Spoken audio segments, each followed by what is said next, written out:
Dan, good morning. Take me through this Jason Pierre-Paul situation of what the Giants know, and when did they know it? Well, they didn't know anything till last Monday, and then that's when their doctors finally got a look at that hand. Until then, the Giants insist they were relying on media reports, and as proud as I am of my work, I don't think that's the preference that the Giants have. So they didn't get a look at that hand until last week, and when they did, they saw a mess. I mean, the right index finger has been completely taken off all the way down to the bottom, through the bottom knuckle. The thumb is missing part of the tip, and that middle finger had been surgically repaired 3 days earlier because he's had multiple surgical procedures done over the last couple of months.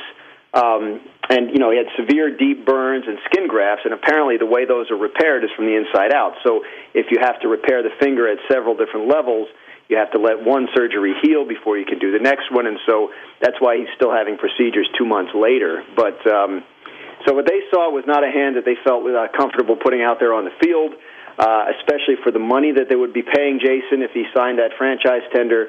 They just don't feel like they would be getting a premium player at this point. They had a discussion with him about, hey, would you want to play for less? But as often happens, that was a non-starter for the player and the agent. So he went home. He's working out. He posted a video on Instagram pulling a weighted sled, and he wants everybody to know he's going to be okay.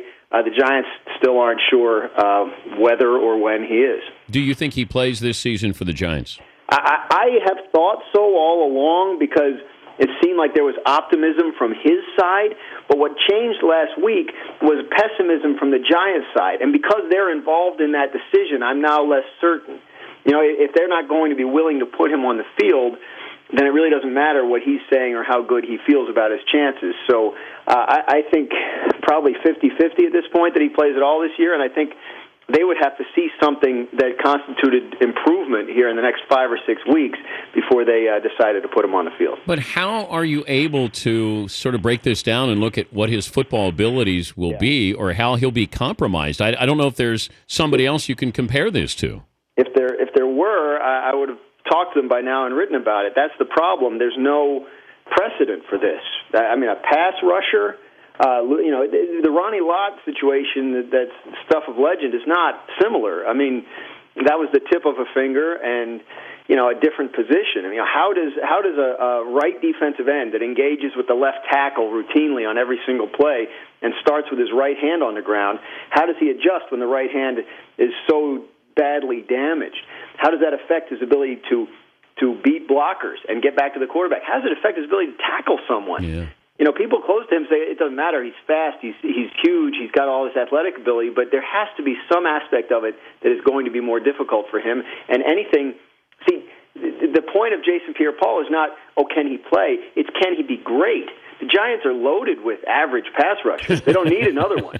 They need somebody who can elevate the pass rush, and right now they don't think he can. He's Dan Graziano, ESPN.com, covers the NFL and the Giants, joining us, Dan Patrick Show. The Week 1 drama with Eli Manning, I'm still baffled. I actually went back and I looked at the final sequence of plays there because I was just trying to figure out what did Eli think or feel in that moment that would have led him to a third down pass and to tell Rashad Jennings to not try to score a touchdown. Do you have a better explanation here, Danny?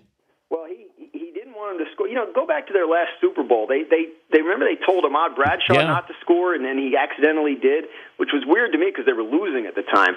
But in this particular case, the point was, we don't want to give Romo any time at all. They're I don't want to say scared, that insults them, but they're so freaked out by Romo right now because he's beaten them so many times in the last couple minutes that they feel like he's got this magical ability. If we give him the ball, he's going to. But if they had scored a touchdown, they're up 10 with a minute and a half to go. Even at his best, Romo's not going to pull that off.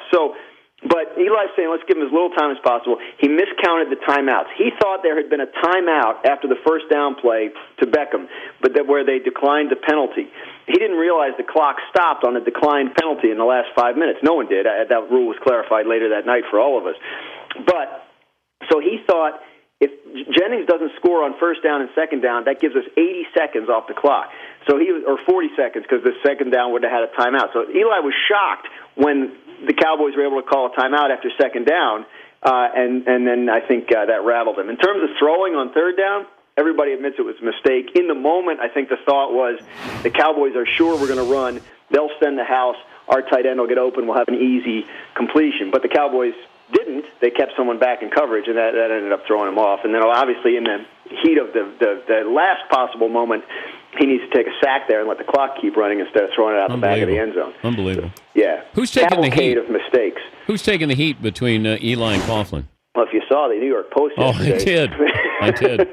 You see it's Eli with the Giants helmet dunce cap on. Yeah. I mean, it's rough. I mean, what have you done for me lately, right? I mean, this is a guy that's won 2 Super Bowls, and there he is in a dunce cap on the back of the New York Post. But Danny, every time we go through this where the Giants look like somebody's going to get fired, Eli is done, they win a Super Bowl.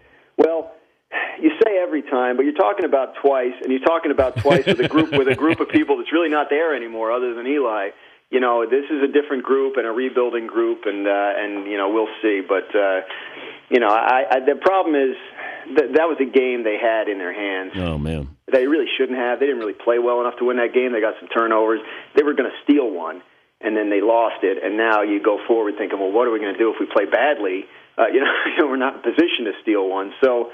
Yeah, they got some issues here. They could obviously use a good week against the Falcons. On Sunday. You know that's going to come back and haunt or help somebody. That win by Dallas is going to change something, whether it's home field advantage or something down the line. We're going to look back on that game and go, you can blame it on that.